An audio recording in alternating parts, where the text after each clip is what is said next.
दोस्तों, स्वागत है आप सबका एक नए वीडियो जो हमारा होगा जीओसी का 4th लेक्चर। इस लेक्चर में हम लोग हाइपर कंजुगेशन के टाइप और उसके एप्लीकेशंस को जानेंगे। तो आइए बताते हैं hyper type of hyper conjugation.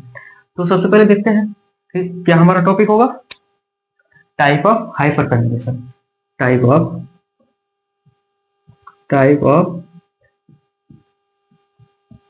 Hyper conjugation, ठीक है।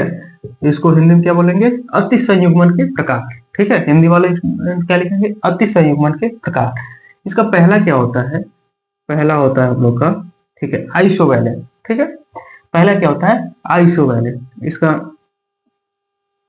ठीक है, ये हमारा टॉपिक है टाइप ऑफ हाइपर कंजुगेशन। पहला हमारा है आइसोवैलेंट।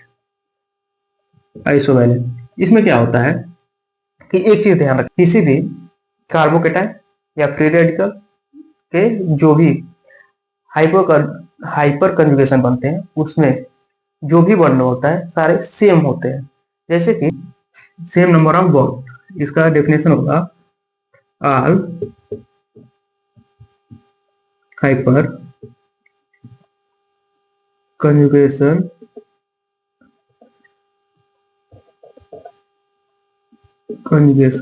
Have same number of bond. जैसे मान के चलिए कोई भी कार्बोकेटाइन है, ठीक है, या फ्री रेडिकल है, ठीक है, कोई भी कार्बोकेटाइन या फ्री रेडिकल है। जैसे इसमें जो भी कार्बोकेटाइन और फ्री रेडिकल के जो भी हाइपर कंजुगेशन बनेंगे, ठीक है, हाइपर कंजुगेशन स्ट्रक्चर बनेंगे उसमें सारे में सेम बॉन्ड होगा। जैसे एक एग्जांपल हम बता रहे हैं, ये एग्जांपल देखिए।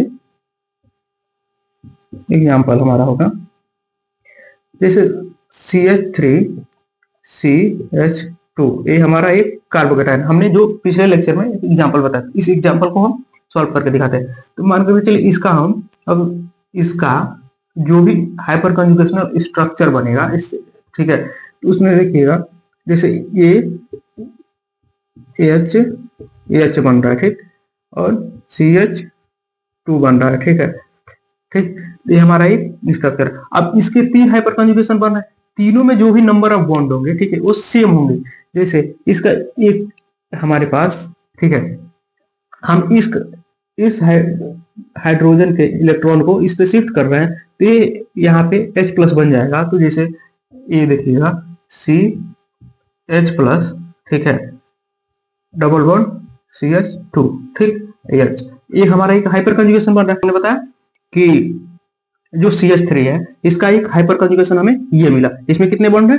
1 2 3 4, 4 है और एक 2 है, 4 2 6 हो गए। अब इसके पास देखिए 1 2 3 4 और ये CH2 है तो ये एक ऊपर एक नीचे आके 2 ये बना लेगा, 6 हो जाएंगे, ठीक। अब इसके पास एक और यहाँ पे एक बन रहा है, ठीक है, इसके जब यहाँ पे ये हाइड्रोजन अपना इलेक्ट्रॉन जब ट्रांसफर कर रहा है तो एक हाइपर कंजुगेशन हमें मिल रहा है, दूसरा वाला HCH, यहाँ पे H+, ये जो H+ है वो इस पे प्लस है, इस पे ट्रांसफर हो जाएगा तो हाइड्रोजन बना लेगा। उसके बाद से CH2 डबल बॉन्ड हो जाएगा, ठीक है। अब इसको देखिए, इसको हम ओपन कर दे रहे हैं, ठीक है, इसको CH2 को ओपन करेंगे तो एक, ठीक है, यहाँ पे देखिए यहाँ पे एक H आ जाएगा या ऊपर ले लेते हैं तो, ठीक है, तो हमें क्या मिल रहा है? कितने बॉन्ड मिल रहा है? इसमें 6 मिले। इसमें भी देखिए 1 2 3 4 5 6, 6 बॉन्ड मिल रहा है। अब सेम इसी तरीके से जब इस पे भी ट्रांसफर करेंगे तो इसका भी जो हाइपर कंजुगेशन बनेगा इसमें भी 6 ही बॉन्ड होंगे। जैसे H, देखिए H+, ठीक, उसके बाद से C, यहाँ पे एक H, यहाँ से हट जाएगा, ठीक है, डबल बॉन्ड CH2, यहाँ H हो जाएगा। इसके पास कितने बॉन्ड हो जा रहे हैं? 1 2 3 4, 4 2 6 हो गए, 6 हमारे पास ये भी बॉन्ड बन जा रहा है। तो ये डेफिनेशन जो बोला था, all hyper conjugation have same number of bond. तो इसमें हम आपको ये एग्जांपल बताया, इसमें नंबर ऑफ बॉन्ड को कवर कर लिया, ठीक है। तो ये हमारा पहला टाइप होता है, ठीक है, हाइपर कंजुगेशन का पहला टाइप होता है सैक्रिफिशियल, ठीक है। दूसरा हमारा क्या होता है? दूसरा टाइप सैक्रिफिशियल, इसको क्या बोलते हैं? ठीक, सैक्रिफिशियल, ठीक है। इसमें देखिए इसमें क्या बोलता है, एटलीस्ट, ठीक है, कम से कम, at least one hyperconjugation, one, एक सीएस लिख दे रहा है, ठीक है, इसको शॉर्ट में one, at least one hyperconjugation has less number of bond, ठीक है, बॉन्ड, इसमें एक बॉन्ड, ठीक है, इसमें क्या होता है, एग्जाम इसमें एक किसमें एक कम बॉन्ड पाया जाता है, एल्कीन में, ठीक है, एल्कीन में, एल्कीन होता है, ठीक है, इसका एग्जांपल एल्कीन होता है, ठीक है। अब इसका एक एग्जांपल बता रहे हैं, ठीक है, एग्जांपल देखिएगा, तब आप लोग को ये जो पॉइंट लिखा है उसको, एग्जांपल क्या है कि हम यहाँ पे देखिए, ठीक, एच लिख दिए, ठीक है, C H double bond C H two, हमारे पास ये एक एल्कीन है, ठीक है, इसमें नंबर ऑफ बॉन्ड कितने हैं, 1 2 3 4, 4 हो गए, एक 5 हो गया, 5 और ये 2 7 और ये 2 9 हो गया। इसका एक हाइपर कंजुगेशन आएगा जिसमें एक कम बॉन्ड बनाएगा, जैसे कि यहाँ पे देखिए, यहाँ पे एक बॉन्ड को, ठीक है, इसके पास जब इस हाइड्रोजन के इलेक्ट्रॉन को जब हम यहाँ ट्रांसफर कर रहे हैं, ठीक है, इसका जो इलेक्ट्रॉन होगा वो इस पे ट्रांसफर हो जाता है, ठीक है, तो ये क्या बोलता है, हमें क्या मिलेगा, देखिए ये मिलेगा हमें एच सी, ठीक है, एच प्लस, ठीक है, उसके बाद से C H minus C H two negative होगा, ठीक, और यहाँ से एच हो जाएगा। अब इसमें देखिए कितने नंबर ऑफ बॉन्ड है, इसमें कितने टोटल मिल रहे थे, 8 मिल रहे थे, 9 मिल रहे थे, ठीक है, 1 2 2 4 5 6 7 8, ठीक है, और ये इसके पास 9 हो जा रहे थे। अब इसमें देखिए 1 2 3 4 5 6 6 2 8 ही मिल रहा है, ठीक है, तो यही होता है कि जैसे कि इसमें एक कम नंबर ऑफ बॉन्ड होते हैं, ठीक है, एक कम से कम एक में ऐसा कम होना चाहिए। और भी इसके एग्जांपल, और भी हाइपर कंजुगेशन बनाएंगे तो इस सिचुएशन में हमें हो सकता है कि 8 मिले, ठीक है, लेकिन एक हमने आपको समझाने के लिए यहाँ पे बता दिया, ठीक है, तो ये होता है सैक्रिफिशियल, ठीक है, इसको नोट करिए। फिर हम इसका तीसरा टाइप होता है नेगेटिव, एच माइनस। इसका एग्जांपल क्या होता है, हेलोजन, जो भी हेलोजन होते हैं, halogen are present negative hyperconjugation, ठीक है, निगेटिव हाइपर कंजुगेशन।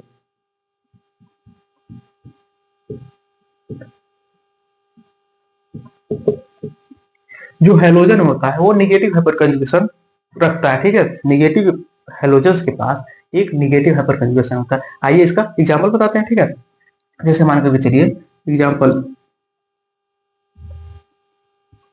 ये होता है कि सी एक्स, ठीक, ये हेलोजन है, ये हेलोजन है, यहाँ पे सी एच टू हो गया, ठीक।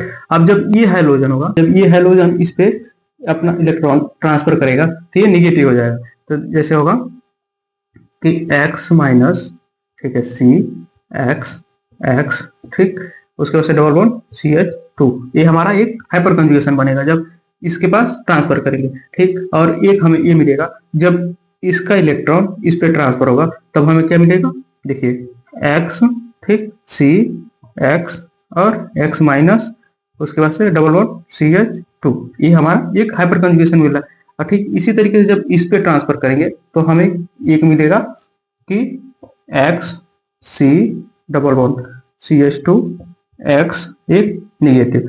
तो इससे क्या, ये डेफिनेशन इससे इस तरीके से ये वाला डेफिनेशन क्लियर हो गया होगा कि हेलोजन के पास एक निगेटिव हाइपर कंजुगेशन प्रेजेंट होता है, क्या, हेलोजन, ठीक है, नकारात्मक हाइपर अतिसंयुग्मन रखता है, हिंदी मीडियम वाले लिखेंगे हेलोजन होता है, ठीक है, वो निगेटिव यानी नकारात्मक अतिसंयुग्मन रखता है, ठीक है। तो ये तीनों टॉपिक क्लियर हो गए होंगे। अब इसके बाद से इसको नोट करिए, फिर हम इसके बाद से इसका एप्लीकेशन बताते हैं, ठीक है, जोड़ लेंगे application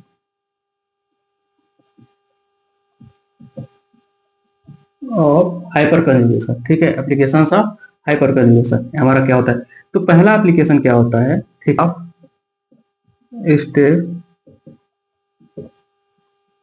stability of carbocation free radical and alkenes. ठीक है, तो ये क्या होता है कि इसकी स्टेबिलिटी जानते हैं। पहला इसका स्टेबिलिटी क्या होता है? स्टेबिलिटी होता है proportionally, directly proportional stability is equal to hyperconjugation, number of hyperconjugation. ठीक है, जो भी कार्बोकेटाइन फ्री रेडिकल है एल्कीन, जितने ज्यादा नंबर ऑफ हाइपर कंजुगेशन बनाएंगे वो उतना ही स्ट्रॉन्ग हाइपर कंजुगेट होगा, वो इतना ही strong carbocation strong hyperconjugation रखता है। जैसे इसको, ठीक है, हम एग्जांपल बता रहे हैं। ठीक है, अगर ये एग्जांपल दे, ये हमारे पास ये एग्जांपल है। ठीक है, ये कार्बोकेटाइन है, फ्री रेडिकल है। ठीक, उसके बाद से एक ये फ्री रेडिकल है। ठीक, एक ये फ्री ये फ्री रेडिकल है। ठीक, अब इसमें देखेंगे कि सबसे ज्यादा स्टेबिलिटी किसके पास है, तो जिसके ज्यादा नंबर ऑफ हाइपर कंजुगेशन बनेंगे उससे उसकी स्टेबिलिटी सबसे स्ट्रांग होगी। तो हाइपर कंजुगेशन जानने के लिए क्या होता है? नंबर ऑफ अल्फा एच, जितने अल्फा एच होंगे उस फ्री रेडिकल कार्बोकेटाइन के उतने ही ज्यादा हाइपर कंजुगेशन बनेंगे। जिसके कितने अल्फा एच हो जा रहे हैं? यहाँ पे 3 अल्फा एच हो जाएंगे, इसके 3 अल्फा एच, तो कितने कितने अल्फा एच हो रहा है? 3, तो इसके हाइपर कंजुगेशन कितने होंगे? 6 हो जाएंगे। तो HCS कितने हो जाएंगे? आपके 6 हो जाएंगे। ठीक है, इसके 6 हाइपर कंजुगेशन बन रहा है। अब इसके पास देखिए, इसके पास कितने हो जा रहे हैं? यहाँ पे आएंगे 3 अल्फा एच, इसके पास 2 अल्फा एच, टोटल कितने हो जा रहे हैं? 5 अल्फा एच। तो ठीक है, इसके हाइपर कंजुगेशन कितने होंगे? 5। ठीक है, इसके हाइपर कंजुगेशन 5 हो जाएंगे। अब इसके देखिए, इसके पास कितने हो जा रहे हैं? ठीक है, इसके पास इसके इसके अल्फा एच कितने हो जाएंगे? 2 होंगे। ठीक है, इसके हाइपर कंजुगेशन कितने बनेंगे? 2 बनेंगे। अब इन तीनों में सबसे ज्यादा स्ट्रॉन्ग कौन होगा? सबसे ज्यादा स्टेबिलिटी किसकी होगी? जिसके जितने यहाँ पे इसके हाइपर कंजुगेशन 2 हो जाएंगे। तो जिसके जितने ज्यादा हाइपर कंजुगेशन बनेंगे वो इतना ही स्ट्रॉन्ग होगा। ठीक है, स्ट्रॉन्ग होगा। तो इसमें स्टेबिलिटी का ऑर्डर क्या होगा? स्टेबिलिटी ऑर्डर, ठीक है, इसके सबसे ज्यादा हाइपर कंजुगेशन बना है, तो सबसे स्ट्रॉन्ग कौन होगा? ये होगा, ये। उसके बाद से दूसरे, उसके बाद से इसके 5 बना है, इसके 2 बना है, इन दोनों में कौन होगा? ये बी होगा। ठीक है, बी होगा। अब उसके बाद से इसके होंगे सी होगा। तो ये स्टेबिलिटी का ऑर्डर होगा। ठीक है, तो जो जितना ही ज्यादा हाइपर कंजुगेशन बनाएगा वो उतना ही स्ट्रॉन्ग होगा। ठीक है, इसका एक एग्जांपल नोट करिए, फिर अगला एग्जांपल हम बताते हैं। ठीक है, ये दूसरे का पहला देखिए। जैसे ये एक कार्बोकेटाइन है, ठीक, बी, ये एक एल्कीन्स है। ठीक, उसके बाद से सी एक फ्री रेडिकल है। अब इसमें ये बताइए कि सबसे स्ट्रॉन्ग कौन होगा? ठीक है, तो नंबर ऑफ अल्फा एच देखेंगे, और उसके बाद से अल्फा एच मिल जाएगा तो हमारा हाइपर कंजुगेशन पता चल जाएगा। जितने अल्फा एच होते हैं उतने हाइपर कंजुगेशन होते हैं। तो इसके पास कितने, ये यहाँ पे ये कार्बोकेटाइन है। ठीक है, ये जब कार्बोकेटाइन है तो इसके कितने अल्फा एच हो जाएंगे? 3 इसके पास हो जाएंगे, 2 इसके पास। तो HCS कितने हो जाएंगे? Alpha H is equal to 5 हो रहा है, तो हाइपर कंजुगेशन कितने हो जाएंगे?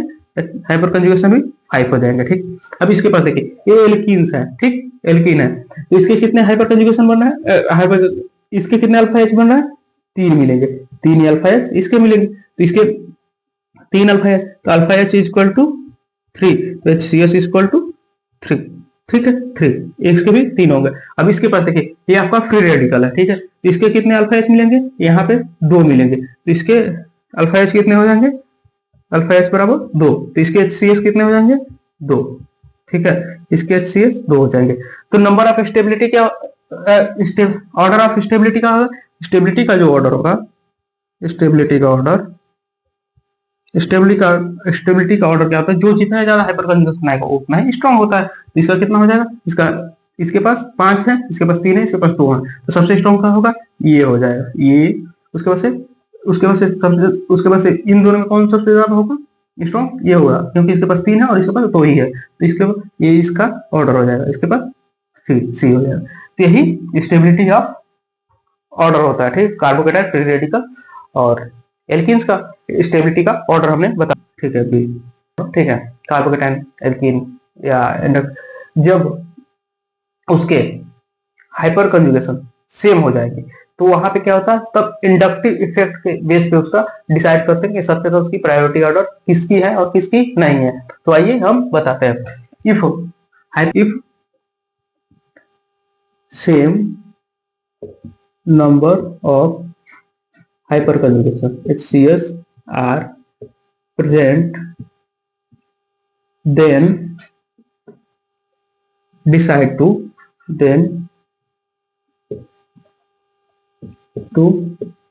inductive effect।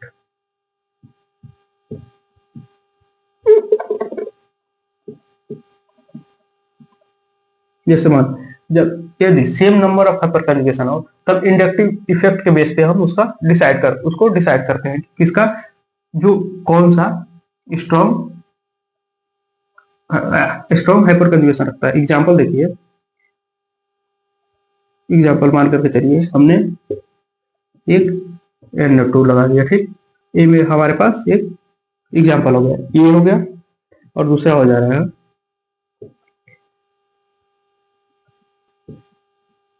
ये हो जाएगा एक CN, ठीक। अब एक चीज बताइए कि जो निगेटिव इंडक्टिव इफेक्ट रख रहा होगा, ठीक है, वो हाइपर कंजुगेशन के लिए सबसे वीक होगा, ठीक है, वीक होगा। तो इसमें देखिए, इसमें इसके एक कार्बोकेटाइन है, ठीक है, इस कार्बोकेटाइन है, ये कौन सा, ये क्या है, इंडक्टिव इफेक्ट -I है, NO2 ना ओम पूरी, ठीक, ये साइना, यानी इसको याद करने का तरीका, ठीक है।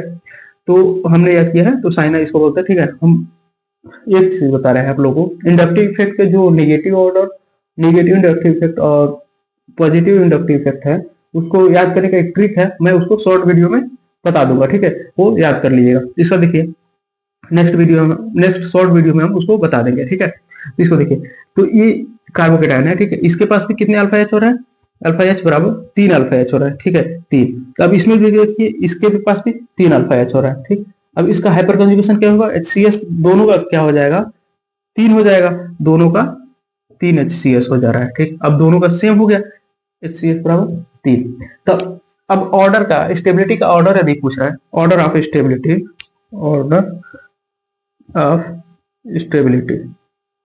ठीक है, यदि ऑर्डर ऑफ स्टेबिलिटी जानना होगा तब कैसे डिसाइड करें कि कौन ज्यादा स्ट्रॉन्ग है, ठीक है, ज्यादा स्टेबल है। तो इस सिचुएशन में क्या होते हैं कि देखिए कि जब निगेटिव है, अब इसमें बताइए ये पॉजिटिव इंडक्टिव इफेक्ट है या निगेटिव इफेक्ट, ये भी निगेटिव है, ये भी निगेटिव है, ठीक है, ये भी निगेटिव इंडक्टिव इफेक्ट है, ठीक है, ये भी निगेटिव, ये भी निगेटिव इंडक्टिव इफेक्ट है, ठीक है। इस सिचुएशन में क्या होता है कि जो भी एटम होता है, जो जितना वीक निगेटिव इफेक्ट वाला होता है वो उतना ही स्ट्रॉन्ग हाइपर कंजुगेशन रखता है, ठीक है। इसमें अपोजिट होता है, जैसे मान लो जो पॉजिटिव जो M होता है, ठीक है, वो मोर हाइपर कंजुगेशन की स्टेबिलिटी रखता है -I ग्रुप से, ठीक है। तो इसमें क्या होगा कि जो ऑर्डर में अगर जाएंगे तो ये पहले आएगा, ये बाद में आएगा, -I इफेक्ट में ये बाद में आता है, ये पहले आता है। इस सिचुएशन में ऑर्डर ऑफ स्टेबिलिटी किसकी होगी, जो बाद वाली होगी उसकी order of stability hyper conjugation में ज्यादा होती है। इसका क्या होगा, इसका आंसर हो जाएगा B ग्रेटर देन ये, ठीक है। ये हमारा ऑर्डर ऑफ स्टेबिलिटी है। जब same number of hyper conjugation किसी भी दो एटम में आ जाएंगे तब इंडक्टिव इफेक्ट के आधार पे डिसाइड करते हैं। तीसरा एप्लीकेशन देखिए, ठीक है, तीसरा बॉन्ड लेंथ, ठीक है,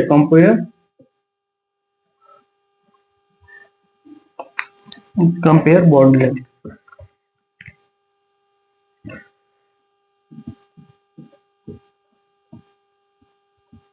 बॉन्ड,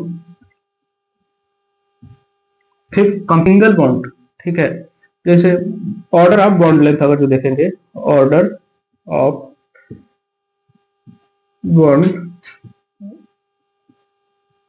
लेंथ क्या हो जाएगा कि सिंगल बॉन्ड है वो वीक होगा डबल बॉन्ड से, ठीक है, डबल बॉन्ड वीक होगा ट्रिपल बॉन्ड से ट्रिपल बॉन्ड C। ये बॉन्ड लेंथ का ऑर्डर होता है। एनर्जी देख लीजिए, इसका बॉन्ड लेंथ है तो बॉन्ड एनर्जी का क्या होता है, बॉन्ड एनर्जी, ठीक है, तो 1/बॉन्ड लेंथ होता है, 1/बॉन्ड लेंथ, बॉन्ड लेंथ होगा। तो जैसे मान कर चलिए इसमें देखिए ठीक अपोजिट हो जाता है, अगर जो किसी भी एटम का जो बॉन्ड एनर्जी होता है वो बॉन्ड लेंथ के अपोजिट होता है। इसका ऑर्डर क्या हो जाएगा, मान के चलिए ये उल्टा हो जाता है, ठीक है, तो सी, ठीक है, तो इसमें क्या होगा, सिंगल बॉन्ड सी का बॉन्ड एनर्जी ज्यादा होगा डबल बॉन्ड सी से, ठीक है। इसी तरीके से डबल बॉन्ड का सी ट्रिपल बॉन्ड से ज्यादा स्ट्रॉन्ग बॉन्ड एनर्जी का ऑर्डर होता है, ठीक है। ये बॉन्ड एनर्जी का ऑर्डर हो गया, बॉन्ड लेंथ का ऑर्डर हो गया, ठीक है। ये दोनों अलग अलग हो गए। कंपेयर स्टेबिलिटी, ठीक है, कंपेयर स्टेबिलिटी, ठीक है। तो ये हमारा पहला हो जाएगा। पहले का ये होता है कि ठीक, ये एक हो गया, ये एक हो गया, ठीक। अब इन दोनों में कंपेयर करा लीजिए। दूसरा देखिए, एफ रिलेट कर, तीसरा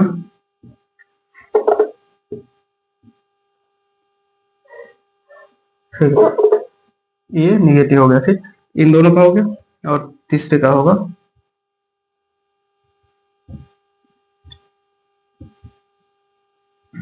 पॉजिटिव से एफ रिलेट का, ठीक है। अब इन तीनों का आंसर आप लोग कमेंट बॉक्स में दीजिए। तो इस लेक्चर में हमने आप लोग को जो है हाइपर कंजुगेशन को पूरा कवर कर लिया। तो अब नेक्स्ट लेक्चर में आप लोग देखते हैं मेसोमेरिक इफेक्ट को पढ़ेंगे, ठीक है। लेक्चर में इतना ही, और इसको पढ़िए और साथ साथ अच्छे से आंसर कीजिए और प्रैक्टिस करिए जितना से जितना हो सके, ठीक है।